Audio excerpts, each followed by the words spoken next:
But I've been twiddling my thumbs and playing games, racking my memory, trying to empty my brain, figuring out how to get. Hello. Happy Saturday. Hey, Erica. Hey, everyone. It is Saturday, October 9th, 2021, and I'm super excited to welcome back my friend and colleague, Sana A. Khan, and this is the group chat, and we are talking about radical power, and specifically, what is disruptive and what is happening. But before we get into our topic today, that music you hear in the background is none other than my daughter Morgan. She released her fourth single the day before yesterday, October 7th. It's called Not Cool Anymore. So download, support her. When young Black women come out with music, it's really important to give that support. And the way that algorithms and things work is all about liking, sharing, and downloading music. So once again, that song is Not Cool Anymore. Hey, Cynthia. Hello, everyone. Looks like Sana may have gotten dropped out, but that is okay because I know she will dial back in a second. And it is no problem. She got lost video, but she's on with audio. All right. So we are good to go. What I wanted to do today, Sana, was I wanted to kick it off just talking about some of the technology news happening because I think this week was probably one of the most one of the most how would I say it? Interesting, intense, and I think even unexpected in some ways, tech news this week, right? And like always, Facebook is in the news, but Facebook was specifically in the news about two things this week that I wanted to catch up with real quick. First, I wanted to talk about the whistleblower. So when we think about whistleblowing and we think about, people who get that courage to speak up and to talk about stuff, when you're talking about a behemoth like Facebook, it's going to ruffle some feathers. So my good friend, you've been in the tech industry for a long time. Tell me what you think about what happened. Maybe give the audience, a little bit of background, but give me your thoughts about the Facebook whistleblower and everything she's talking about. So firstly, thank you so much, Vonda. I'm really loving these chats, and I'm getting to the rhythm of it. So I love that. A lot happened this week, and I think what's interesting about it is a few different things are coalescing at the same time, right? So it's not the first time we've had a whistleblower come forward, right? Or for that voice to be muffled somewhat.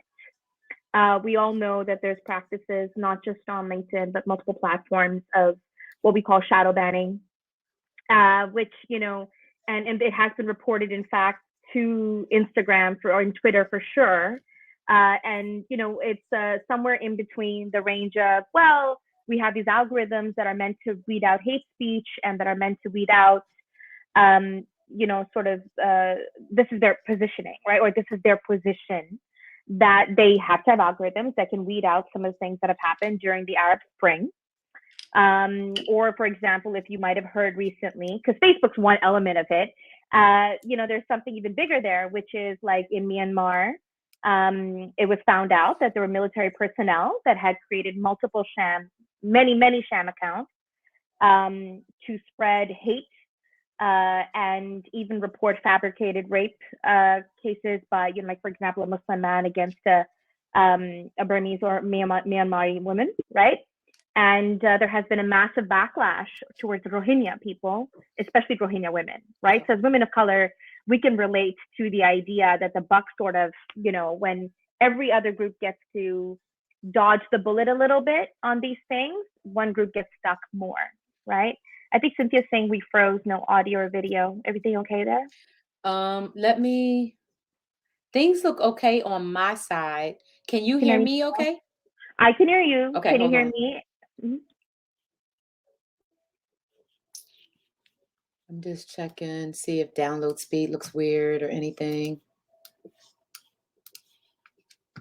Okay, Erica Okay. said we look Erica or says sound yes. great. Okay, good. Thanks, Okay, so maybe Erica. Cynthia just needs to go back out and come back in sometimes. That helps. Yeah. So there's a couple of different topics here, right? One is in terms of just corporate practices, and if we assumed benign intent, right, or just the intent of corporate, profit generation, enabling a service, providing jobs, helping, innovation, etc. There's that one lens. Then there's the lens of the workers who are in these companies, right? And we know it's not Facebook alone.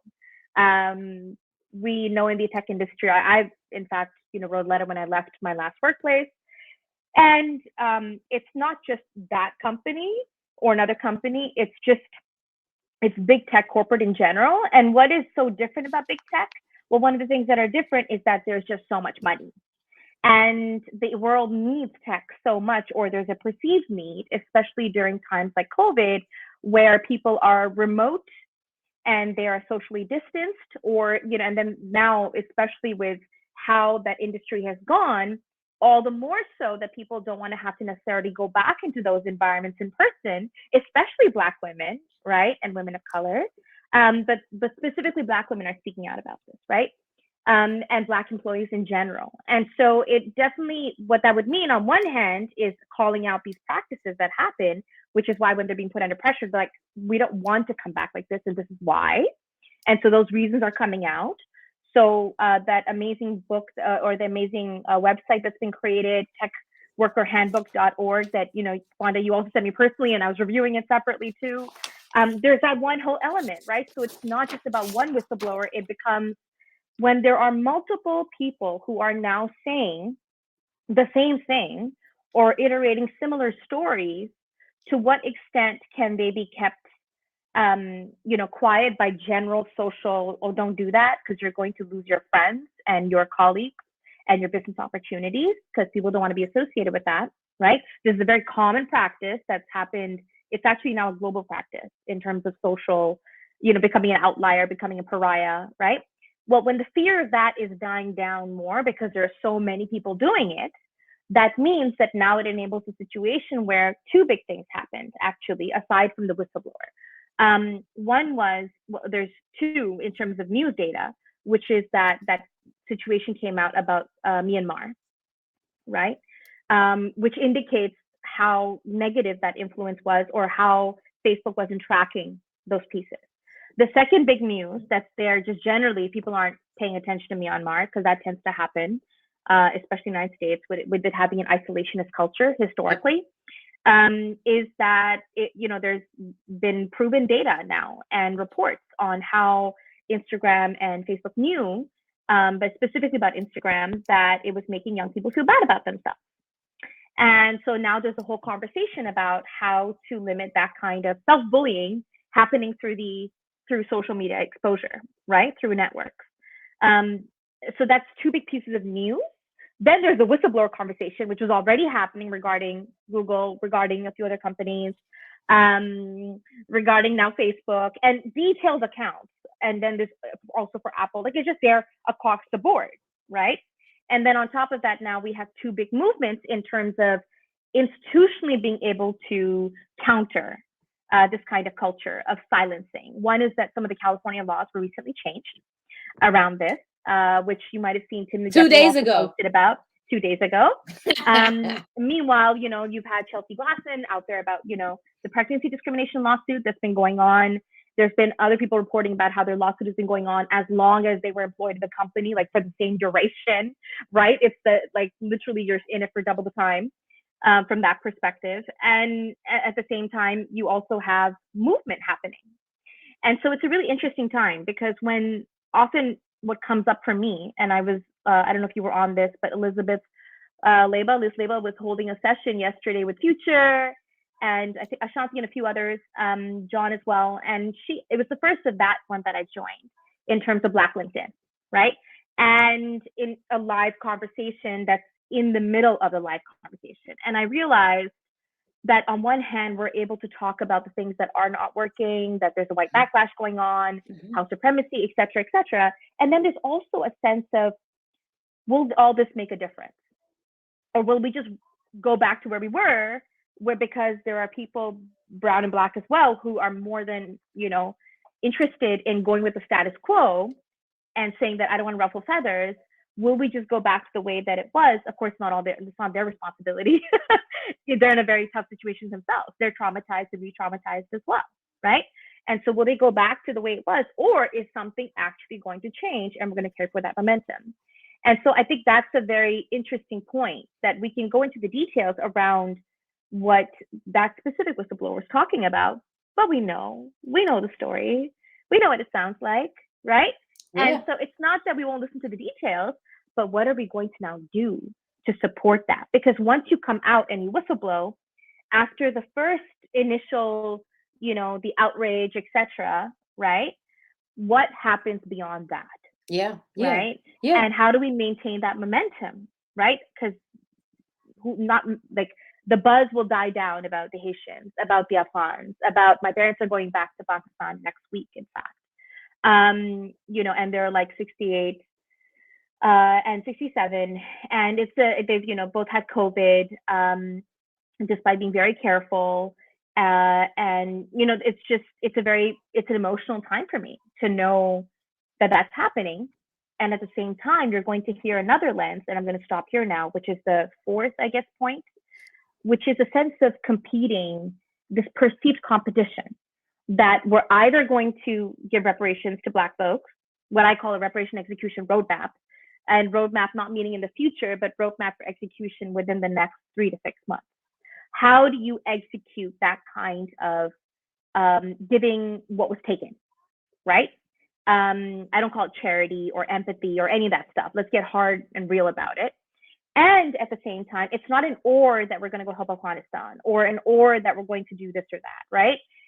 It becomes an and, Mm-hmm. or how we address Haitians and how there shouldn't be whips allowed at the border, because it's meant to create shock value. It doesn't actually help efficiency. It's not actually doing anything aside from traumatizing and Traumatizing. terrorizing people, Mm-hmm. right? Mm-hmm. So there's I heard some of that coming out, and I think this will be a good intersection with the inside as the conversation, because Yeah. when you have these different competing viewpoints and the fear of things rolling back or going forward, and then if not that, then that, and the competition between, well, they're going to either help this or either help that. When you're feeling that, how do you then unpack it?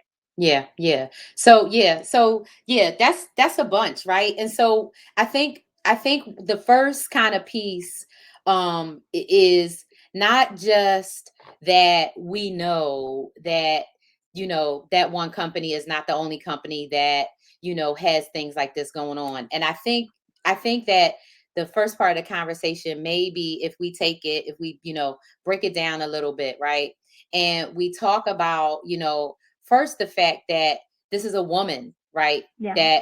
That was doing this, and this is not, and she's what I'll call, like, she reports to people, right? This is Right. not like she has a whole division and she only reports into the C-suite, right?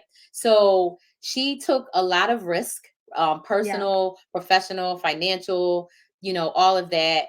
But I think the larger question, and you hinted on this one in your second piece too, is around the accountability and what's going to come of it. I Mm-hmm. believe and I think that if we can help people to understand options, Yep. choices, and encouraging people to continually to speak up, right? Because Mm-hmm. now not only do we have the tech workers handbook, and I'm going to Yep. paste the link and everything in here for people, but the tech workers handbook, right, is a guide for Yeah. how to understand uh It's huge. your legal options, and Yep. what is legal and what isn't legal, And and your and to strategy, because right they have a strategy too. Yeah. and to get even to in terms of addressing the recent law that got passed in California, right? So one of the things that companies do to maintain a cloak of secrecy, to maintain, this, they try to hide it under non-disclosure.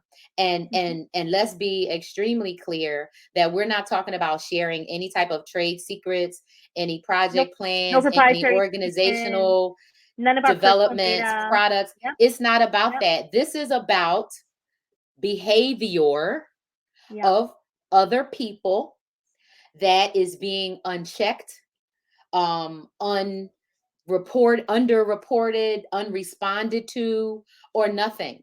And so what happens, and what companies count on, is that number one, employees, people, contractors don't have the information necessary to know even what any options exist. Number one. Number two, they make the internal policies and practices and things unclear, right? And vague, so that if you do have an incident, I've had numbers and numbers and numbers of people from all different companies tell me how they've made reports and nothing ever happened, or there's a hotline for this or a hotline for that. People that tell me they have made reports to their direct boss, their boss's boss, to HR. And so I'm saying all that to say that within the walls of all of the tech companies, right, there Right. are parameters of behavior, conduct that's allowed. And at least now, beginning in January of 2022, when a person, woman, black, brown, queer, straight, tall, short, young, old, whatever, makes a complaint of harassment and discrimination, they are not going to be, that's not going to be held over them, that, oh, you, if you report this, to the authorities or whatever, that it's part of this non-disparaging agreement, and we're going to keep you from, talking about illegal behavior. Because Mm-hmm. what the companies have done, and Duana and I talked about it this morning, is they've tried to cloak all of it under like protecting their intellectual property or protecting patents. And we know that this is not about that. This is about companies who on the outside say one thing, right? Who talk about this is our values, or this is this and this is that. But then behind the walls, those people who don't who don't have the privilege of being in an inclusive or safe environment always have to suffer. And Mm-hmm. so I think that the large piece to the whistleblowing, just at the high level, is reporting illegal behavior, reporting unethical and immoral behavior. And Right. that's part of what she did, but there's Yeah. so much more to that. And even with that, and finding out all of the things that happen with that, in the midst of that, Facebook can't even keep our data safe, right? Because this week the breach was 1.6 billion user Yeah. data. Well, And that's the other side of it, right? The whole tech data privacy security side of it. That will, while we're sorry, continue, but I'll no, get to no, my no. point. Yeah. So I'm just saying, right? So they know that. Yeah. But the thing is, what are people going to do about it? And what people can do inside of companies right now is you can share your story, and you Yeah. should report it internally. But we Yeah. had this conversation last week, right? And some of the folks that are on with us now, we know that HR, that's not necessarily a way that is going to help you do anything. So to kind of circle back right to the inside piece, and to think about it from that power dynamic, and how that shapes how you have to navigate right Right. in a situation like that. Let's talk about some of the decisions, right, that she had to even make, and like talk about that. Yeah. Exactly, Erica. HR is not going to help do anything because they work for the company, and they're there to keep the company safe. They're So, getting paid for that. Yeah. right. Yeah. So when you're in a position like the whistleblower, how do you even muster up the courage, right? The moxie to be like, you know what?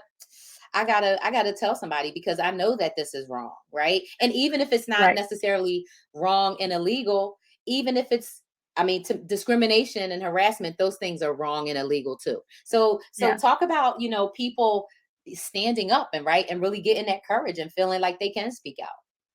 And I think So there's one thing I want to ask you, because I always sort of divide it into, we don't have to divide it, but there's content and there's process.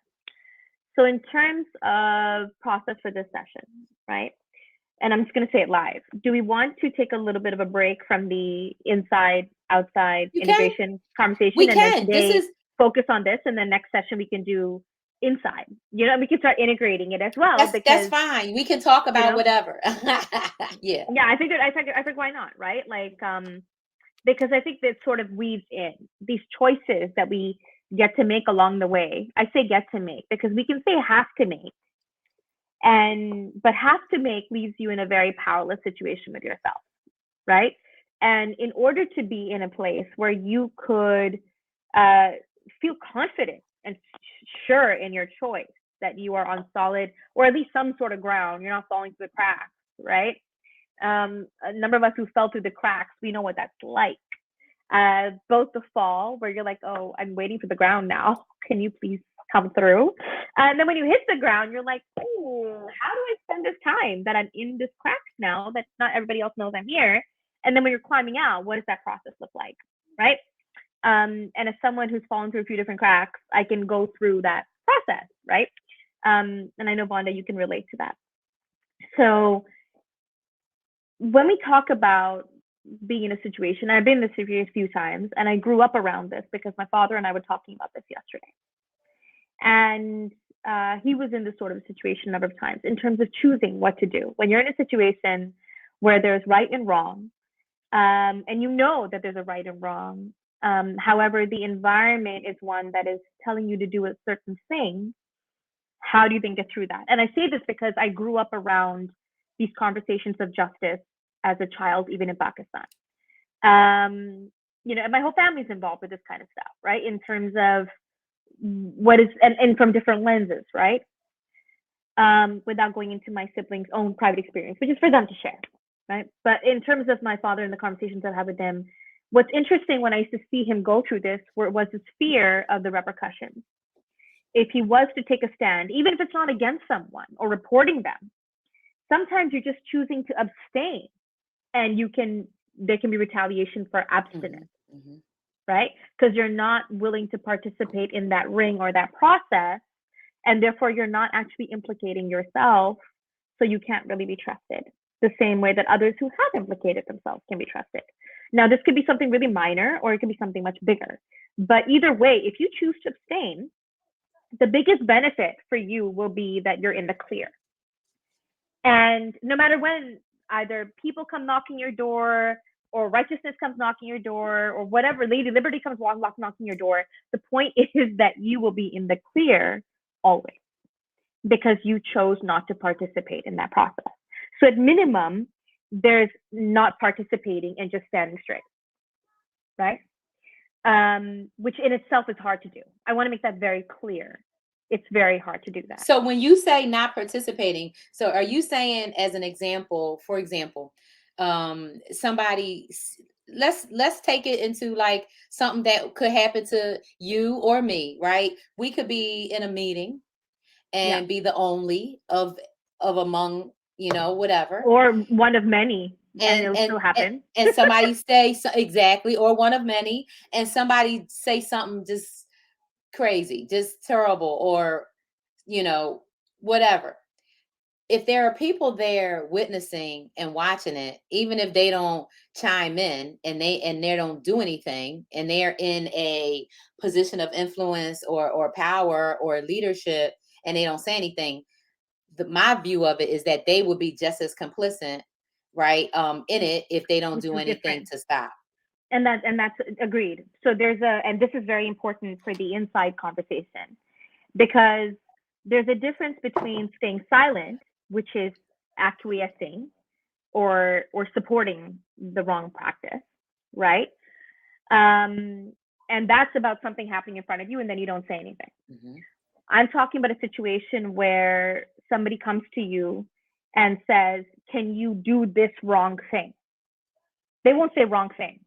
Of course they won't say that. They'll say, it's the way things are done, be a team player. Oftentimes when you get to hear you're not a team player, There's two sides to that, and only Mm-hmm. you can know. That's right. Was I not being a team player because I was being, too confrontational, or I was bringing up the wrong topics at the wrong time, or I wasn't focusing on the work, or I was distracting everybody from what needed to be done at that moment, right? And taking my time to have that conversation. That's one kind of way.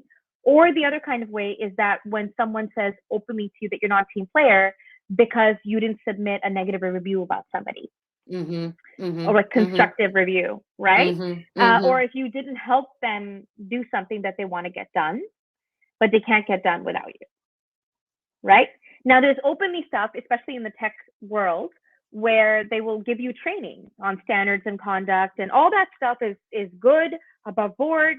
Not giving favoritism to certain partners in the business space, not favoring a request for proposal, like when you send out a proposal to get certain vendors to respond, not providing favor to any one vendor and having clear practices on not doing that. All that is fantastic, right? Um, and there's certain other protections that have come in place. Like a number of the tech companies now give certain, like you have your job is protected and you get the minimum 12 weeks, plus you can get an additional 8 to 10 weeks of paid leave for being when you're pregnant.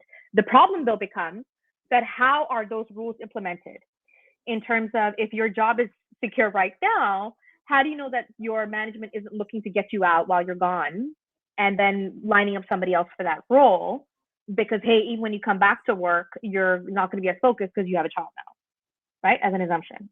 And I've seen that happen. Yes. I've seen it happen where a person out on maternity leave, and while they were gone, there was like a plan to do a lot of reorg, and strip a person of their different people that they had on their team. Yeah. I've Yeah. seen people come back, like only be out like a short time on like Yeah. a small leave, and project be taken away, and you're like, oh, I was working with such and such a person, then it's like they were out sick and now they off the project for 4 days, like that, so yeah, I mean, that kind of stuff, that kind of stuff Right. happens all the time, and people And have to so, make choices about it. Mm-hmm. and in the case where you have to make a choice, because I reviewed the tech worker handbook and it gives you the really important things. So, like, as a takeaway, because I know we have like half an hour left, right?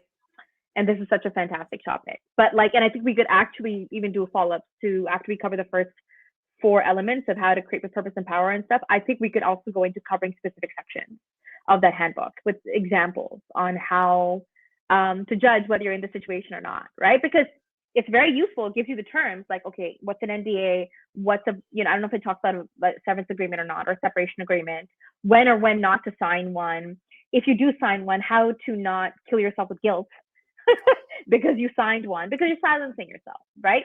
That if they say it openly in the document, and whatever version of the document you get, because I've seen multiple versions of the document across different companies, and you can choose based on, and it's always going to be based on your own situation as a person, because at the end of the day, you need to do what is best for you and your family. And the reason why you're in that situation is because you got targeted somehow. And the reason why I say that is because if you're in a situation where you're either, if it's not like a larger reorg or a massive layoff, or a team, a specific business unit, or a product line comes to an end, or a service line comes to an end, there's usually at a good, like, strong companies with a lot of oversight, there'll be a standard package that they give to you depending on your level in the company. That's a whole other issue, that you might be down leveled, so you wouldn't get access to the bigger packages, but that's another topic to address, right? And I always advise everybody to be able to have, just like you have a doctor, a cardiologist, a therapist, a coach, also have an attorney.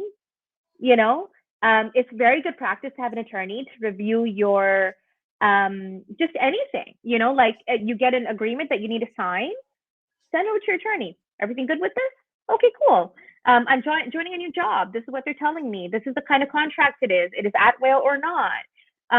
What are they, saying that you'll get locked into? What you won't, right? Assuming everything's going to be hunky dory is fine. But also not when things get stuck, especially if you're Black or brown, right? Or if you're woman.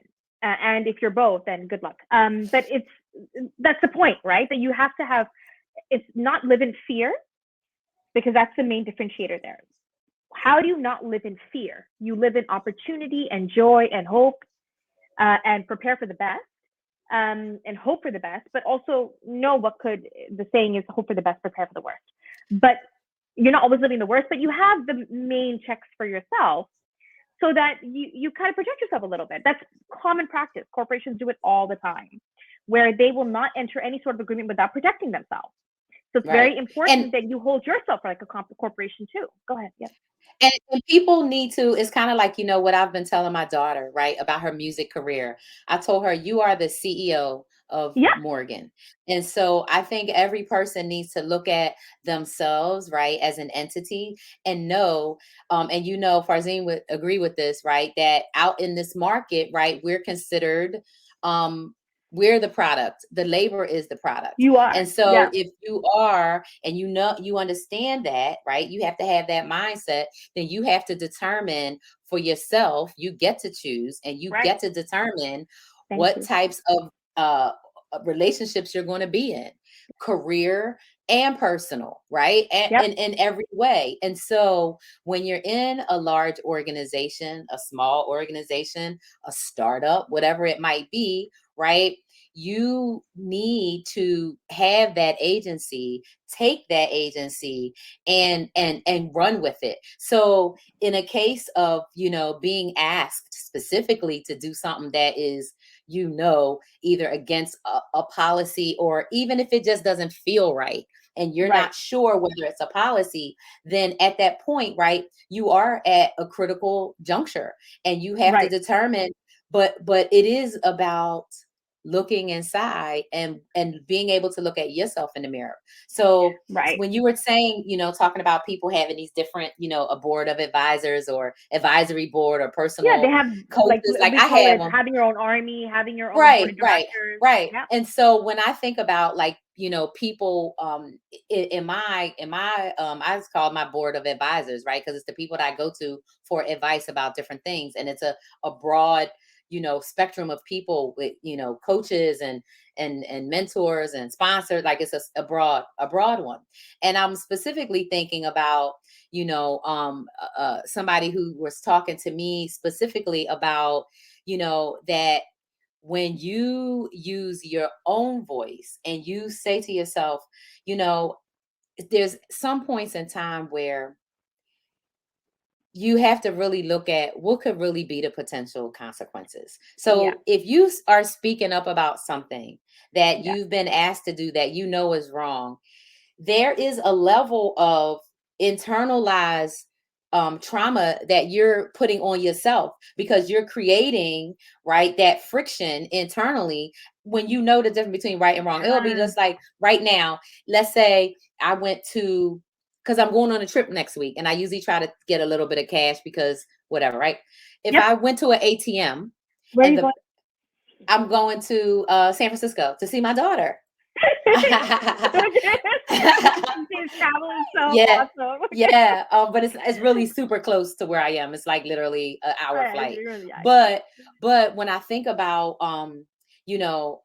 what that looks like, right? And think about the oh, I just lost my train of thought.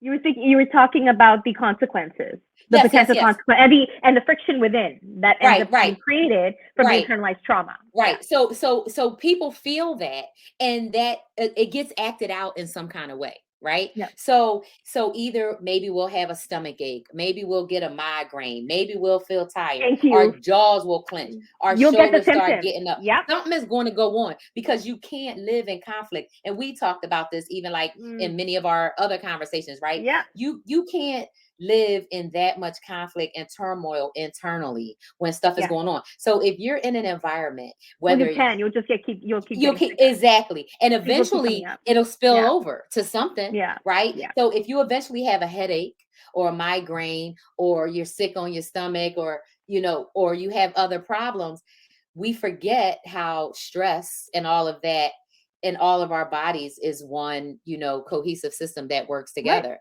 And You're so one in I yourself. don't believe that we can operate in environments that are in conflict with who we are for long periods of time without consequences. With that, exactly. And you know, there's the side of consequences that the tech worker handbook talks about in terms of, you know, what could happen and what paths you could take, right? It's really meant to hint to you what are the different things that are going to come your way. So for example, in many companies, you won't know that there's such a thing as, like, what is the status you are given when they tell you you're not performing well enough. Because they're not going to tell you, hey, we don't like you because you're black, or because you got lots of hair on your head, or because you're, you know, you talk so vivaciously and we have to compensate by being 10 different things and you get away with just talking vivaciously, let alone having all the skills. You know, but like, yeah, like, because that's how it is. Because that is how it is. You are speaking truth, so it's nothing wrong with it. No, and exactly. And to your point, in fact, it takes us women time. We're like, well, what's wrong with us? Why would you not like us? And the thing is, what we're not seeing is that people are injured and traumatized, and so they don't always like something that's beautiful or that has that much power, right? And so how do you come into power with yourself? That's the inside conversation. Connected to that, though, is like what you just said, that you can be in these situations and you can stay in them. And there are ways to, you know, there's like a way to literally, like, what I help people do is also see for themselves, and even customers now, I help them do this. If you stay in this period, you will incur this much cost in terms of your system breaking down or this happening. Is it worth it to you for, say, for 2 years to do this kind of job and to build your career in this way, and then risk potentially, you know, somebody putting you on some sort of performance plan or whatever because they're trying to force you out, and you're going to go through the stress of that. And either you're going to, some people say, oh, as soon as you put me on a plan, I'm just going to leave.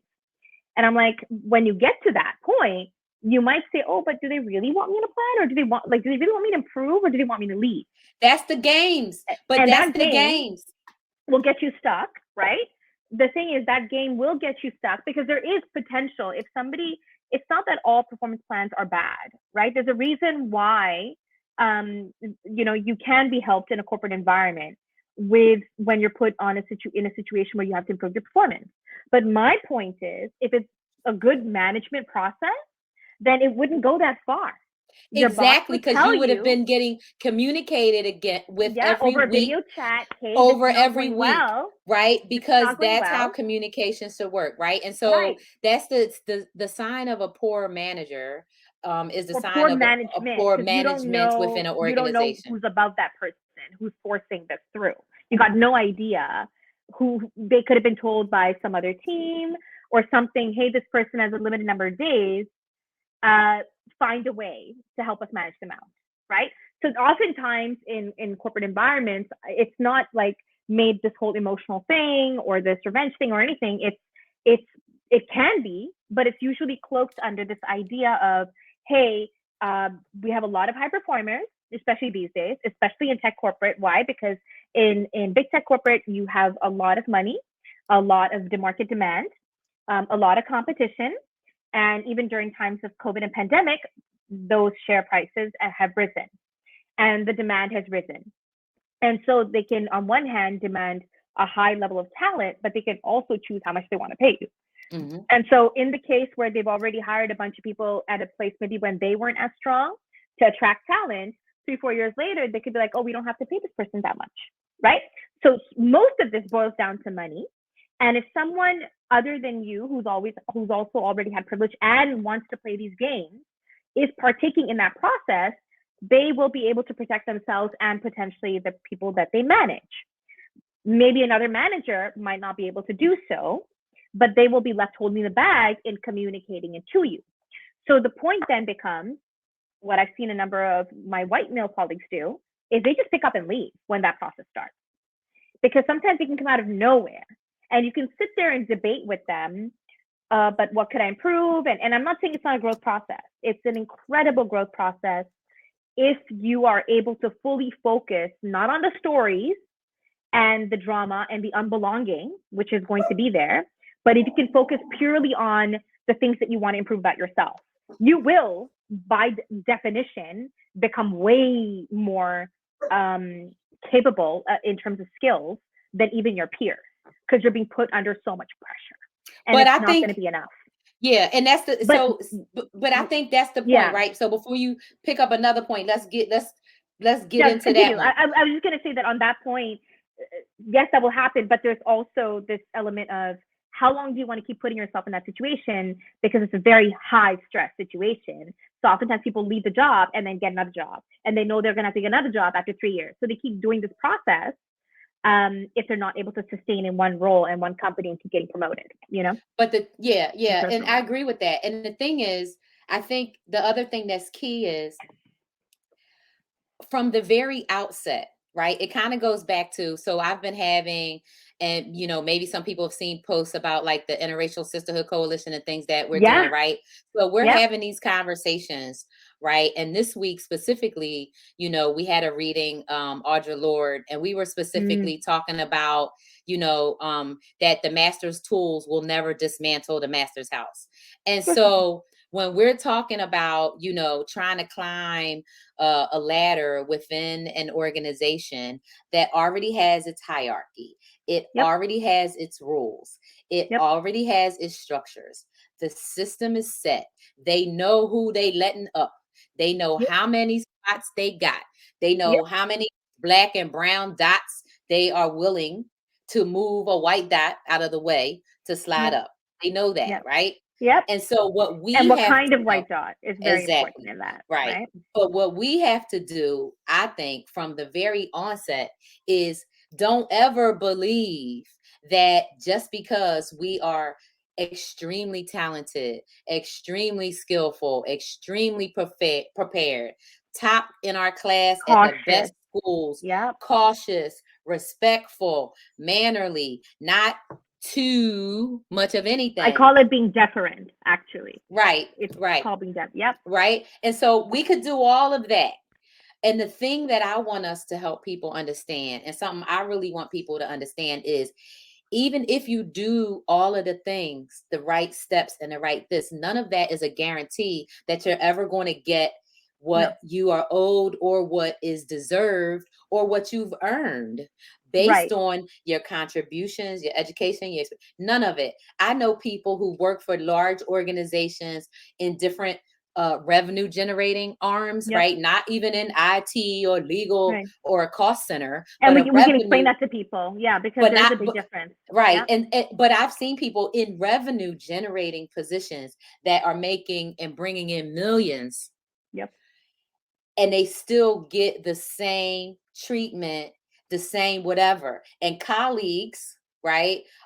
Male colleagues around them will get promoted and get bonuses and this and that. And that same person, woman, is outperforming other people. The Right. male colleagues will get sent to, present on a patent or something at a conference and da da da da da. The They'll get to woman be is the one that creator. did all the work, Yeah. did 80% of the work, doesn't get to go, right? So I think it's also key to know that that we are enough. And we are, if you got hired by this company, you are definitely able to do the job, and they know you can do the job. But Oh, they what know that you're happens already to well you, tested. they know, and they Yeah. know that. But what happens Yeah. to you while you in there trying to navigate up and through and get your projects approved and get stuff done, that's a whole nother ball game. Right. And I think to your point, how do you then stay focused on it comes back to you then, right? And next time we can talk about what is that internal you that goes on, knowing that this is the entire environment, right? Knowing that you can take your chances, which we have, right? We knew I was in Pakistan. I was going to go to a Pakistani college, and I had Canadian citizenship by then. And I said, Dad, I really want to go. Mom and Dad, I want to go, right? And I remember even at the end, it was like, well, Sana, why don't you just go to university here? And I was like, no, I'm going. And now when I think about it, I was 19 years old, and I was saying, let me go 2 continents out to live alone and do my thing and get to my height, right? Which is what I was asking my parents to do. That's hard for any parent to be okay with, knowing the environment that exists around us. Um, but given that we take those chances, knowing the things that can happen, there's no harm in taking your chances. And I would encourage it, even whether it's corporate or anything else. But one, know what you're foregoing. Like, so if you have a dream, and you're going to corporate for you're telling yourself certain reasons. I want to build my skill set. I want to earn income. I want to support my family. And one reason that most women don't talk about, which is I want to prove that I can be docile, deferent, dutiful, and damn good at what I do. They Why want to would prove all people that. want to prove that? So talk about that. But Yeah. we only have a few minutes left. But Yeah, we do. talk about that part. What do you mean? Why would anybody want to prove that they're docile So and deferent? the same piece about being enough or not enough. Okay. And what it comes down to is that, like, we had this conversation, I think, in our first session, which was at what age, what is that time that we realize that we're not enough or that we want to shine our light a little less?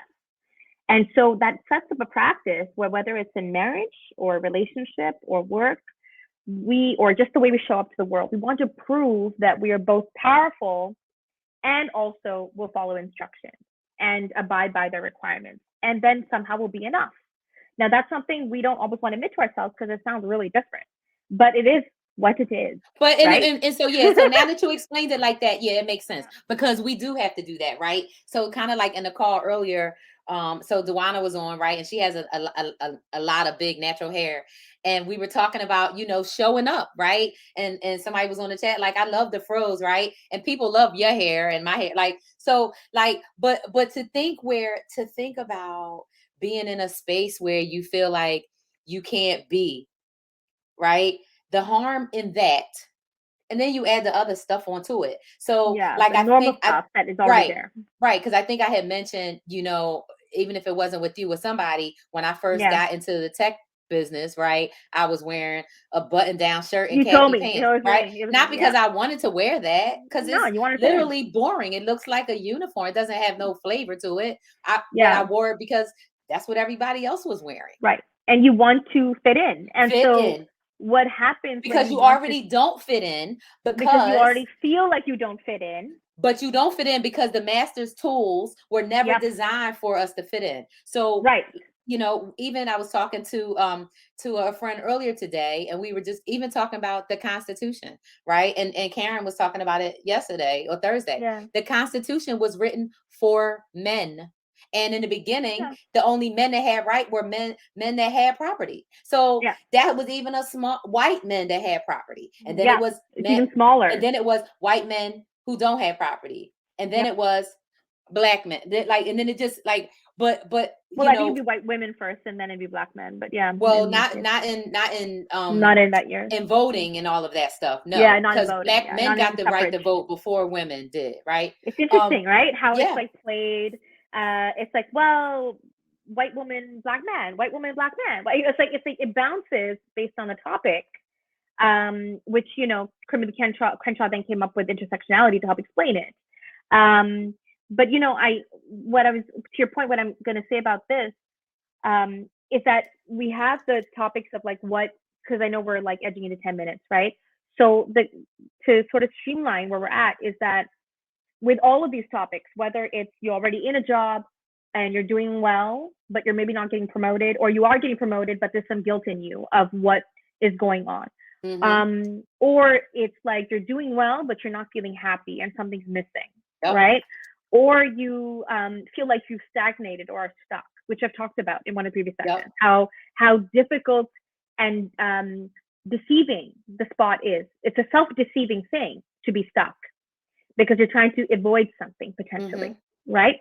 Now, when it comes to these points, or you're in a situation where you've realized your truth, or more of you is coming out, and people are noticing, and now you're getting feedback.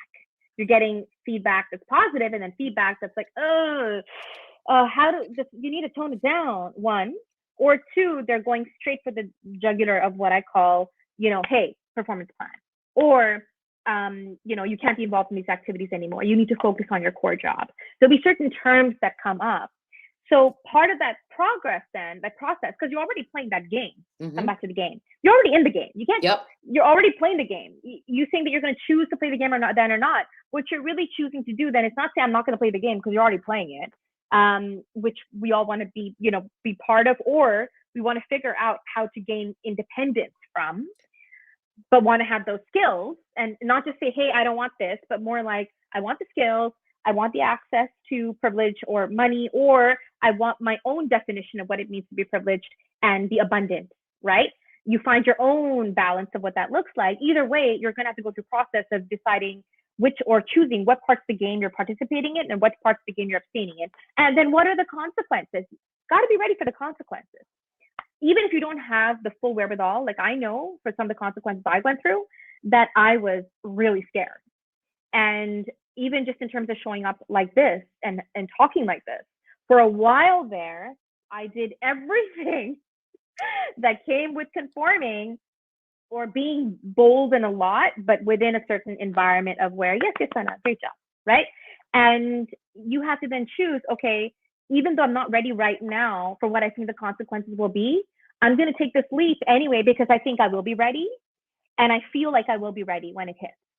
Yeah. And so sometimes it takes that kind of bravery. There's no such thing as being fearless. I don't believe in that. Having fear is a human condition. It is a natural thing and opposite of love, right? The opposite of joy, the opposite of hope. Fear and doubt are normal, but you get to be brave. And whether bravery for you means you're just going to say, I'm not going to fill out that review for that person because I haven't had that negative experience with them, but good luck, right? Or it could be, well, I did bring in this opportunity. I don't know why I have to hand it over now when it's about to hit $2 million, when it was 2000 when I got it 6 months ago. You know, it could be that kind of bravery, or bravery might look like to you, yes, sure, go ahead and use whoever you want for that opportunity that I developed. I'm going to go create more here. So you get to choose what angle you want to take. And the only way to choose is not somebody else's example. It's going to be your own example. And for that, you need to be deeply, you need to start getting connected with yourself in what feels good. Mm-hmm. Right? Mm-hmm. And that's really going to indicate, okay, are you going to then in the end go for, even when you get stuck in a bad situation and you're being managed out or you're being treated badly, am I going to go to the EEOC and battle it out there? Knowing that's one of the master's tools, okay? But it's one of the tools we have right now, right? That gets us legislation that can move things in a different way, because it'll take a while before this whole consortium of Black and brown entrepreneurs gets strong enough to have negotiating power with big corporate, right? Mm-hmm, mm-hmm. So in the meanwhile, how do you then negotiate that space? Or you're going to accept that separation agreement because it's the best way to leave and you want that additional money right now because it'll make up for what you had. Either way, whatever your consideration is, if you've already gone through a traumatic situation, there's going to be very little that is right or wrong, or that you should feel judged by. That what are people going to say? What are my brave lioness women friends going to say because I took that separation agreement, or that I didn't take the separation agreement? Right? Yeah. Well, I think now though, so at least for people who work in California, I'm gonna just shout out and say, if you're working in California, hold on for 3 months. You got the rest of this month, you got November, you got December. If you join a company beginning in January 2022, and they try to get you to sign, because I had to print the bill out because I said I need to understand like what this is all about, right? Yeah. So I mean, there's the good news is that the bill clarifies that the prohibition includes the provisions that restrict the disclosure of information, right, about factual information when you file a claim. So now I love it. Companies are saying now, some companies, right, not all of them, but a lot of these agreements and a lot of companies out here are saying, if you work here, everything that happens here is a damn secret. And if you tell about any of it, we gonna come after You're in breach. you. You're in breach. Yeah. Whether it's sexual harassment, sexual assault, workplace harassment, discrimination, retaliation, or harassment or discrimination based on reporting it. Yep. So this bill is saying, listen, you cannot require an employee to sign a non-disparaging agreement or another agreement that denies, right, that person the right to disclose information. So now they're trying to say, if somebody is discriminated against or harassed at work, that you can't talk about it because you signed an agreement.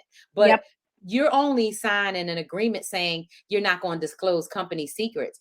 If you are being mistreated, your colleague is being mistreated, you saw somebody get touched, talked to in a wrong way, know that their pay is wrong, know that they're being managed out because they're a Know that woman, they reported and know nothing is that happening. whatever, you have power. And those those agreements and things is where, to Sana's point about getting in touch with an attorney. So my number one recommendation is that when you leave a job or start a job, Yes. Yes. not only should you download this tech workers handbook, but you need to have some person that's an attorney or somebody that works in law and employment law, have them give it a look. But now that we have this tech workers handbook, right, you have another resource. And there are people building all kind of resources and tools. There are all kind of, databases and sites and apps where people are reporting information about where they work, within groups and different things like that. The thing is that silence and not talking about it is the thing that's allowed it to perpetuate, right? And so, like, right, I'm sitting here right here looking at Cindy Bright's book, The Color of Courage, right, where she shared her story. She went through a whole big public lawsuit. The company tried to sue her into bankruptcy and poverty, right? But sometimes, like you said, you have to let that bravery be the thing, right, that propels you forward for these things. And bravery, to your point, like, I won't sit here and tell you, because let's face it, Vonda, I'm not sitting here in front of you after 2 years in my career, after Right. 5 years in my career, Right. That's right. after Because 10 it's a years. difference. It's a No, my difference. love, it's been 15, 16, 20 years. Right. And that doesn't mean that I just took it, and now I'm waking up. No, I was awake the whole time, and I had to make certain choices. When I had my work visa, when I didn't have a green card, when choices you have to make when you're in optical practical training, which most people who are American citizens won't even know what that is, right? You have to make certain choices for yourself. And there's a time when you will choose to speak out. And That's at right. any moment in your journey, it's okay. This is my point about it not being linear, that if you finally speak out, you've reached the point of Amanda Gorman, as I call it, right? Right. Because I love her, but she Yes. doesn't. But I think the point is that you at any moment can get there. And if you are seeing yourself and you're struggling getting there, no need to feel shame and guilt about not that I'm struggling to get here. Why can't I get here sooner? Why can't I speak like XYZ person that bravely? Because that's another syndrome that's been happening, in my Oh, opinion. yeah. Without using a psychiatric term, the problem now is that people compare themselves to the perceived version of someone on social media. People don't know what's going on in my life or your life, and we'll be the first ones to say you have no idea what shit we're dealing with in our personal lives or our professional lives, right? Or how good we have it. Either way, you can only know that through us telling our personal stories and stuff. But even then, you can't be in our shoes. One, and two, nobody wants somebody else's problem. You know your problem. You don't know the other person's problem, and you don't have the training or the history in dealing with them. Right. So this becomes a very personal choice that does not happen by comparing yourself to some other person out there. They make choices for their reasons. And you have these resources now and vet attorneys like you would vet a therapist, like you would vet a doctor, get a second opinion, use the tech worker handbook and resources like Vonda or me or other people out there to say, hey, the attorney gave me this answer. Is that sufficient? Does that make sense? Could they have other relationships in the company that they don't want to endanger by going in and getting a nice settlement? Or maybe they want to handshake a little bit in a different way to maintain their own relationships. I'm being very blunt here, but the idea is that this happens in every industry. It does. And so it's very important to have your, not just board of directors when it comes to your professional advice and sponsorship, but also in terms of, well, what am I going to do if things are going downhill? And I'm scared to talk about it with my community because of feeling like, oh, this is a slap in the face and I just couldn't make it. No, it's probably because you were that awesome that you're in this situation. And because brown and black women aren't allowed to survive in corporate environments if they're not already very good, right? So that's, and now I'm just going to close it there for now. I think it's fantastic what I think her name is Frances Haugen did. I think she's been very brave. I think it was essential because she didn't just stop at the tech worker thing. She went into the political stuff around that. And I think there's certain big issues we have to deal with as a community now around children as well. And I think we have a lot of support as tech workers too now. Yeah. Support, tools, engagement. People are Choices. talking about it. Choices, which we've already always had. But I think, to something we've talked about before is we get conditioned, right, and socialized into believing that we don't have those choices, right? And Right. so this has been another great conversation. I feel like, if I had enough water and time, we could just we could do this for hours. We could do this because even this, like, right. And even a whistleblower, right? Like, she's great, talk about more stuff that we already know, but there's so much. But this has been an amazing conversation. I want to thank Erica and Cynthia, Maureen, everybody who has joined in today, who's going to join in, everybody who's going to listen and catch the replay later. Like I said, this is all about having these conversations that are making change, right? And conversations that are disrupting what's happening in tech. So we're going to continue to have our conversations talking about power and what that means for Black and brown women in tech. And we will see you here live next Saturday. So until then, take care, everybody. Bye, Sana. Bye, Vonda. Bye, Sue.